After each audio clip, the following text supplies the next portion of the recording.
What has quickly become a national debate over the flying of Confederate flags now includes Wichita. It all started with questions about whether the Confederate flag should fly at the South Carolina State House in the wake of a deadly church shooting. Well, now the question is whether a Confederate flag should continue flying over Wichita Veterans Memorial Park.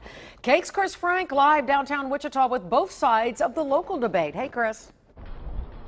Good afternoon, Susan and Chris. You know, most Kansans probably didn't even know a Confederate flag flew down here at this park if they even visited Veterans Memorial Park. They didn't seem to care that much before, but do now.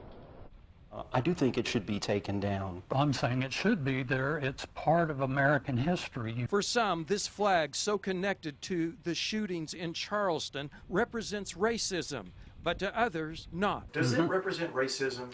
Well, unfortunately, it's being used by neo-Nazi groups, Ku Klux Klan.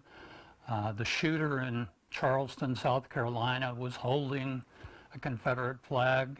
Joe Boffman is the Kansas Division Commander of the Sons of Confederate Veterans. One of Boffman's great-grandfathers fought on the Confederate side, making him a descendant.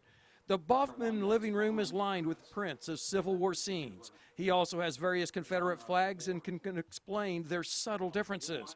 As for that flag flying at the Veterans Memorial Park near downtown, Boffman says it should fly there. If you take the Confederate flag out of it, you've actually excised part of American history. I think in that pavilion, it's misplaced. Mark McCormick is executive director of the Kansas African American Museum. He says the flag's founders associated it with the slavery of black people. He says much can be and should be learned from it, but says it's flying in the wrong place. It has a place of honor that it really doesn't deserve. It should be in a museum, and it should be studied along with the history that created it. One of the things that strikes me is that a City of Wichita spokesman says a Confederate flag has flown here for some 4 decades without complaints until now. So the debate will continue whether this flag should continue flying here.